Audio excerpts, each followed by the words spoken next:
Major funding for KPBS Evening Edition has been made possible in part by Anderson Plumbing, Heating and Air, proud to support the mission of KPBS and privileged to serve San Diego clients. Anderson Plumbing, Heating and Air, helping homeowners maintain drain, heating, and cooling systems since 1978. And by the Conrad Prebys Foundation, Darlene Marco Shiley, and by the following.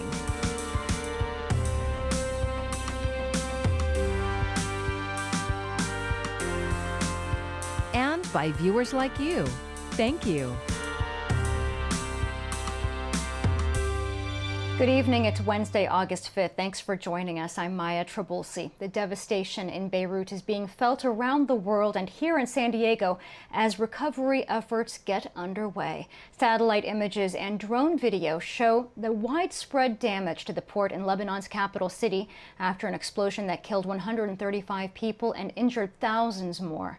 Authorities believe the blast was caused by nearly 3,000 tons of a highly explosive chemical stored there. KPBS reporter Matt Hoffman spoke to a San Diegans with family in Beirut. Family is Lebanese, and we emigrated the country during the Civil War. Mark Caban spent part of his childhood living in Lebanon and says family members tell him the blast has devastated the capital city. The children in my family are completely traumatized. I talked to my mom's first cousin yesterday. His wife is a nurse. She bravely rushed to the hospital to respond to the need. Their windows are blown up. Their businesses are blown up. All the mom and pop businesses around the ports in the surrounding cities, 4 kilometers, have lost everything. Caban says he has family members on the front lines of recovery efforts. I have cousins, first cousins that are police officers that are out in the streets looking for people, that are in the hospitals trying to keep any kind of order in place. The explosion is thought to have been caused by nearly 3,000 tons of highly explosive ammonium nitrate being stored near the port. Think about San Diego, this would be like our port. But to imagine that it's the only port in your city that brings in any supplies, medicine, food, vaccinations. For Caban, the explosion comes at a crucial time. Lebanon is strapped for cash and their currency is plummeting. How do we rebuild the country? There's thousands of people that have lost everything. If you see the images of the streets of Lebanon and Beirut, they're unrecognizable. They're just going to take matters into their own hands, not in terms of government, but in terms of cleaning the place up and rebuilding. North Park resident Doris Bitar is Lebanese and used to live in Beirut. She says because of financial constraints, residents there aren't counting on much help from the government. What my cousin is doing this morning, she's rolled up her sleeves and they're going there and they're cleaning up, and what the Lebanese people have always done through the Civil War, through regional wars, through attacks that are so devastating, it's not funny. Seeing the once vibrant capital city in shambles is not easy for Bitar. The main feeling I have is, aside from sadness, is frustration. It feels like Lebanon has hit rock bottom right now. The Lebanese Red Cross is on the ground and still trying to rescue survivors. Matt Hoffman, KPBS News. And now for an update on the coronavirus. If you see something, now you can say something. Today, San Diego County launched a hotline for reporting violations of the public health order. You can call the number on your screen, 858-694-2900. Health officials announced 10 more people had died from the virus and 348 new cases. And it comes as the state is reporting technical glitches may have led to underreporting of cases. Here's KPBS health reporter Taryn Mento. San Diego County officials say they are working to determine if the region was affected by a technical glitch at the state level that may have undercounted cases. Primarily from the commercial labs. Supervisor Nathan Fletcher says results confirmed by county and local labs are reported back to the county, but commercial labs communicate directly to the state. There's been a breakdown in that reporting system at the state. They're working to rectify it. Our team has been in contact with the state and are determining how many tests were missing and over what time frame. Because of that, not all tests they processed, which Fletcher says is not an insignificant amount, may not have been clearly communicated with the county. We know and expect those to be shared with us in the near future. Until then, he says it would be irresponsible to speculate on how many were missed or their results. But officials say staff is making progress on how quickly they're investigating new cases that are reported to the county. So this is very good news, and we, again, as of yesterday, were not backlogged with any of our case investigation assignments. San Diego County's public health officer, Dr. Wilma Wooten, says the increased staff and recent lower number of daily cases helped it improve on this point. She says lower daily cases also helped improve the county's case rate to get it closer to coming off the state's watch list. And it is really thanks to everyone in San Diego that have done their part to change this metric. So we want everyone to keep up the great work, and hopefully next week we will see that particular metric also normalize. However, this differs from what's currently listed on the state's website, and Wooten says that could be outdated or using a different calculation. The county is also still seeing far more community outbreaks at businesses than its threshold. Supervisor Greg Cox announced a new compliance hotline for San Diegos to report those not in line with public health orders. The number for the call center is 858-694-2900. Once a complaint is received, a call will be made to the business or entity to discuss the problem or concern. The goal will be to relay the complaint, learn about their operation, and seek to determine if there is a violation. At the same time, organizations are working with county officials to better engage the Hispanic community, which has been hard hit by the virus. Mauricio Torre at South Bay Community Services says the organization is connecting those who test positive with Spanish-speaking peer educators known as promotoras. The continuous contact is done with the goal of keeping the individual well informed on the resources and actions to take to support the recovery process and protect the community's health. Supervisors also voted to provide 200 tests a day at the border for crossing essential workers and U.S. citizens. That's expected to launch in a few weeks. Taryn Mento, KPBS News. California companies could soon be required to tell their employees if someone tests positive for COVID-19 where they work. KPBS reporter John Carroll tells us why the sponsor of the Assembly bill says it's critical to California's efforts to bring the virus under control. If the goal of AB 685 sounds familiar, it's because San Diego County businesses are already required to tell employees if there's a COVID outbreak at their workplace. But bill sponsor Assemblywoman Eloise Reyes says if California is going to have any chance of finally bringing the virus under control, the legislation is needed statewide. It requires employers to provide a 24-hour notice to all employees at a work site if there is another worker who's been exposed to COVID-19. AB 685 would also require employers to report if anyone tests positive for COVID, or if there's an order to quarantine, or if a worker dies from a cause that could be COVID-19 related. The information will have to be reported to Cal OSHA and the State Department of Public Health. The legislation is meant primarily to protect frontline workers. Whether it's in our fields, our hospitals, grocery stores, meat packing plants, restaurant kitchens, or countless other businesses in our state. At this morning's virtual news conference, a cast member from Disneyland talked about why she thinks the legislation is so important. I don't want to bring this home to my daughter who has asthma.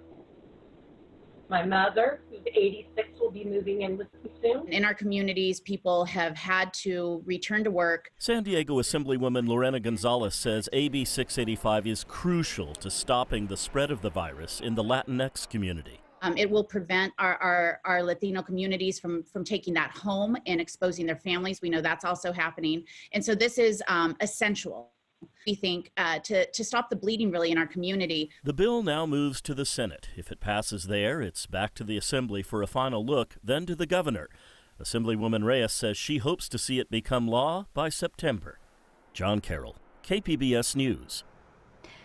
Thousands of healthcare workers held a national day of action to save lives during COVID-19. Rallies like this one at Palomar Medical Center in Escondido have become a common occurrence during the pandemic. Workers say they need more PPE and safer work environments. They're also demanding the Senate pass the HEROES Act and make more money available to save lives. They also want hospitals to put people before profits and increase staffing. We're on the front lines. We're taking care of people, but we're just asking you to please send us to the front lines with the proper protection that we deserve.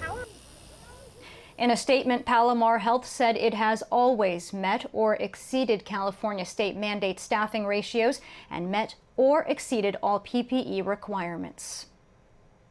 Child care providers in San Diego County can now apply for cash grants to help them stay in business. KPBS reporter Claire Tregesser says daycares and preschools across the county are struggling to stay afloat because of class size restrictions brought on by the pandemic. The County Board of Supervisors voted unanimously this week to spend $25 million in federal CARES Act funding on grants to existing child care providers. Providers operating in the county can apply for the grants to pay for COVID-related expenses, such as cleaning supplies and extra staff. Shantae Brown, a child care provider for 22 years, called into the supervisors meeting Tuesday to say the money is badly needed. To make sure we have PPE supplies to keep everyone safe. We will also need to ensure we can provide professional sanitation in our facilities. Speaking through a translator, Silva Aldana says the money wouldn't just help childcare providers. Okay, so we ask that you please continue to support us as we continue to work to support the economy and the families of all the people that are working here in the San Diego region, especially between San Diego and Tijuana. Most daycare operators that have stayed open throughout the pandemic are losing money because of requirements that they limit class sizes to prevent outbreaks. A recent study from UC Berkeley found that in Southern California, almost 2/3 of childcare programs experienced loss of income since March. The YMCA and the San Diego Foundation will be tasked with giving out the grants. The San Diego Foundation will also be giving out $10 million in private donations over the next 5 years. A county spokesman estimated that a typical grant would be around $5,000. Claire Tregesser, KPBS News. San Diego County is joining a growing list of jurisdictions with expanded outdoor business and religious activities. KPBS Metro reporter Andrew Bowen says it's the latest example to governments trying to help businesses during the pandemic. COVID-19 is far less likely to spread outdoors than indoors, and San Diego's agreeable climate has made moving activities outside an easy alternative.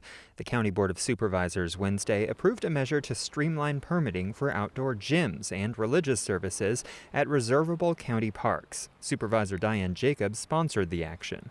We're being creative in the county. We're being as innovative as possible and as flexible as possible to help our businesses and our churches, our gyms, and other businesses as much as possible under some very, very understandable, strict circumstances. The move comes a day after the city of San Diego extended its fast-track approvals for outdoor dining, retail, gyms, salons, and worship services. Similar measures have been passed in Chula Vista, National City, Poway, and other cities. Andrew Bowen, KPBS News. Well, talking about Southern California, pretty pleasant weather, especially right along the coast, but still breezy as we head into tomorrow. So there is still that concern here for some fire danger further towards the north and the east. So keep that in mind if you're going to be making any travel plans heading further inland, that there will be very dry and breezy conditions. Now, the weather for those beachgoers or anybody that's just out and about enjoying the weather, you'll continue to enjoy it because it's very dry. We'll see a little bit of that marine layer developing into the overnight, into the wee hours of your Thursday morning wake up, and then it clears on out. But notice, back towards the east, of course, our friends into the Four Corners, where is the monsoon? We really haven't seen much energy here, so we're still very dry for the desert. Back here along the coast, even though been dry, at least somewhat decent conditions here overall.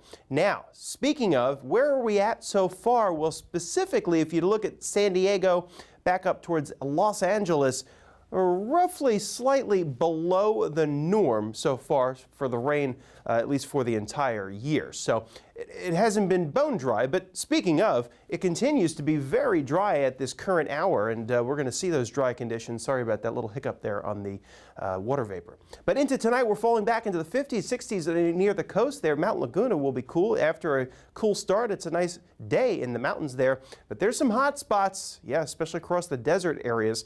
And around the coast, do expect temperatures to be in the mid-70s with a mix of sun and clouds, overnight lows near 60. Looks pretty good over the stretch of the days. Inland into the 80s, overnight lows in the 50s. Staying very dry across the mountains, temps into the 70s here.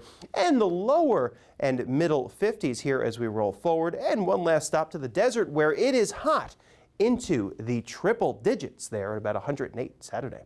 For KPBS, I'm Chris Nell.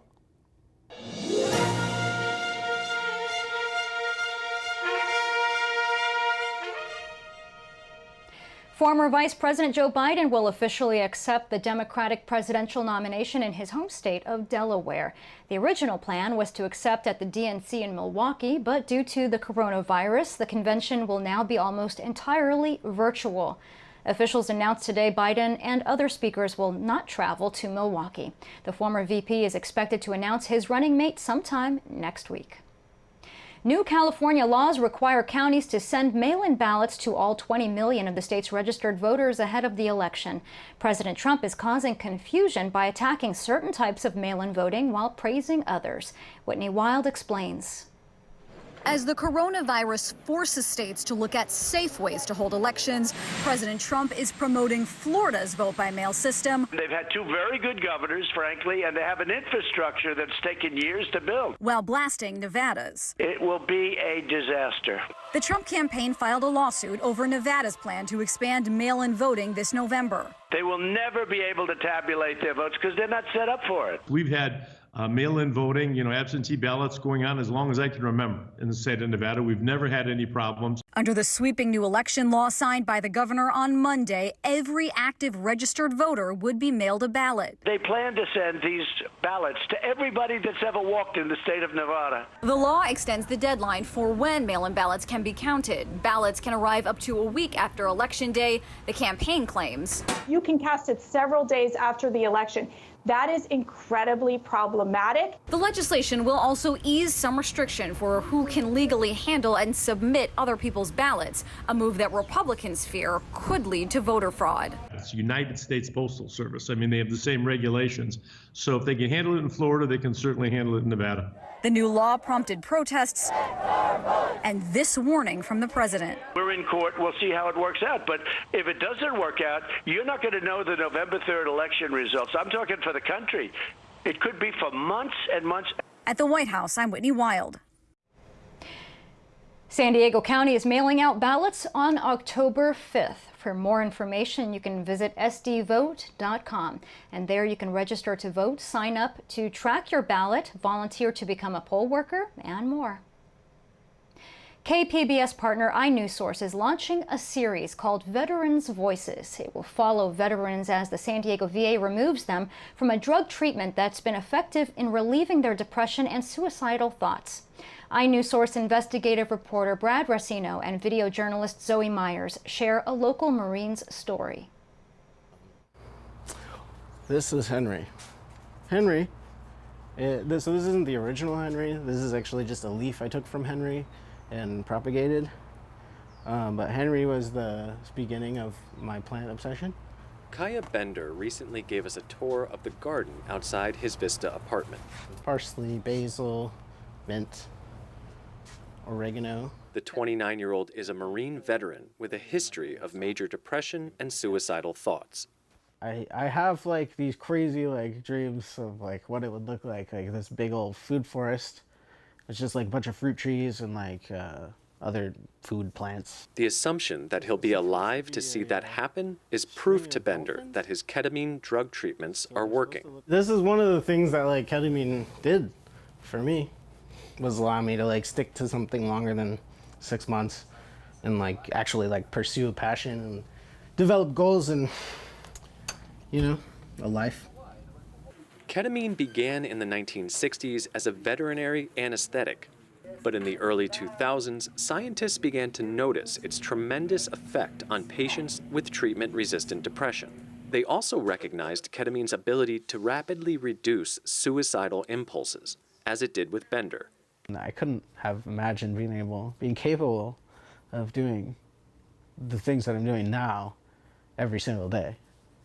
The San Diego VA has for years referred veterans suffering from depression and suicidal thoughts for ketamine treatments at the Kadima Neuropsychiatry Institute in La Jolla. Kadima is run by Dr. David Feifel, a former UC San Diego and VA psychiatrist. Feifel is an expert in ketamine, having administered it for over a decade. I recognize that this was really something like I've never seen in my years in the field of psychiatry. It had limitations for sure, but it also had characteristics that we had not seen in terms of the ability to improve people's major depression when nothing else did, and also many times to do it very, very rapidly. Despite San Diego VA psychiatrists lauding Feifel's success with their vets, the federal agency began telling patients in May that their time at Kadima would soon end. The VA planned to bring them back in-house for an alternative drug treatment called Spravato. Several vets who've already made the switch have told iNewsSource the new treatment isn't working for them. Army veteran Joel Andrews was one of them. And it didn't really do anything, not that I can tell. Some veterans were told to stop Kadima's treatments immediately. Bender and others are finishing their course at the private clinic over the next few weeks or months. A wave of fear has rippled through the group at Kadima, with worries that the VA won't match the care and expertise they've received under Feifel.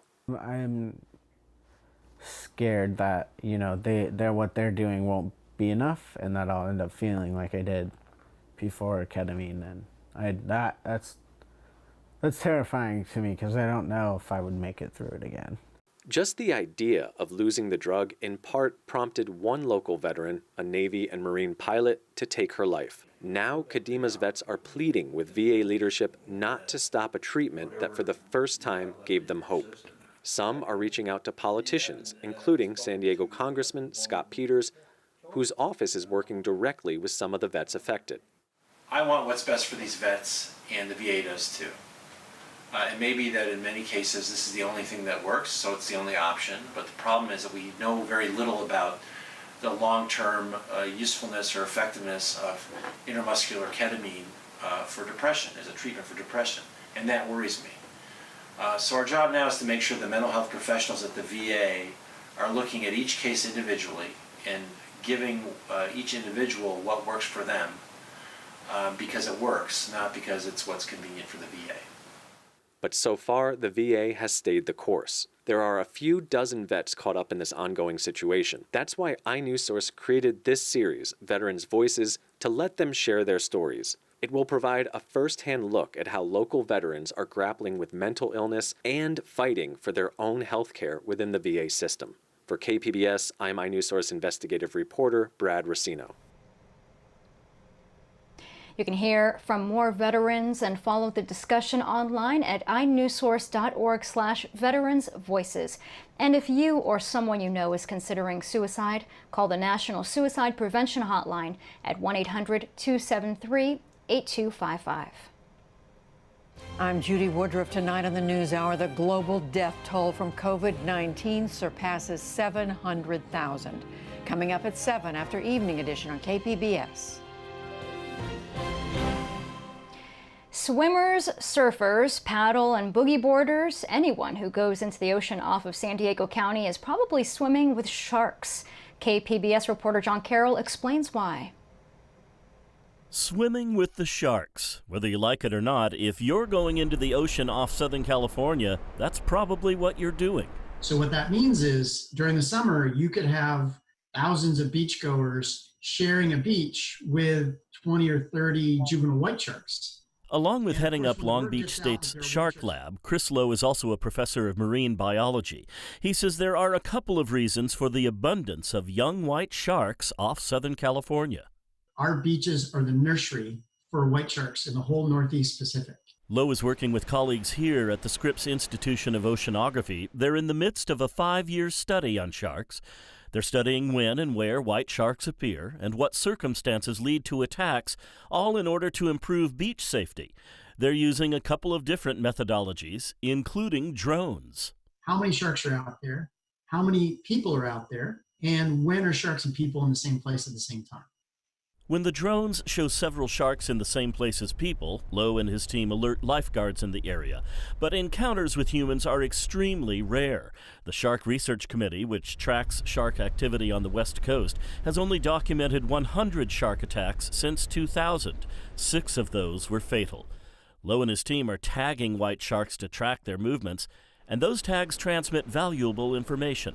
What we're finding is the young ones hang out off a beach, and they may be there for a month, day and night, cruising back and forth along a mile stretch of beach. What we're trying to figure out is, why are they at this beach and not at this one or this one? An underwater robot can then travel through the waters where the sharks are and measure different things like temperature, salinity, chlorophyll levels, the same information the sharks are probably using to decide where to hang out. Back to the drones and the info they've provided as to why we shouldn't freak out at the presence of young white sharks. Most of the sharks just don't care. They're underneath people, they go by people. So far, they seem to kind of just ignore us. So don't cue the Jaws music. Instead, Chris Lowe says we can all be happy that conservation efforts over the years are paying off with the rebounding of the shark population and the increasing evidence that, despite the occasional awful accident, they're content to do their thing and let us do ours. John Carroll, KPBS News. You can find tonight's stories on our website, kpbs.org/evening edition. Thank you for joining us. I'm Maya Trabulsi. Have a great evening.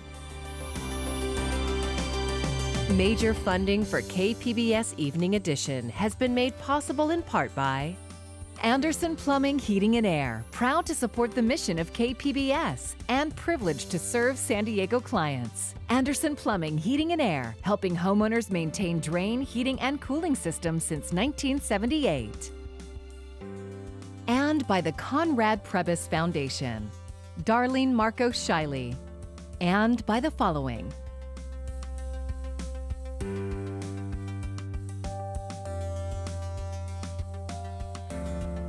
And by viewers like you. Thank you.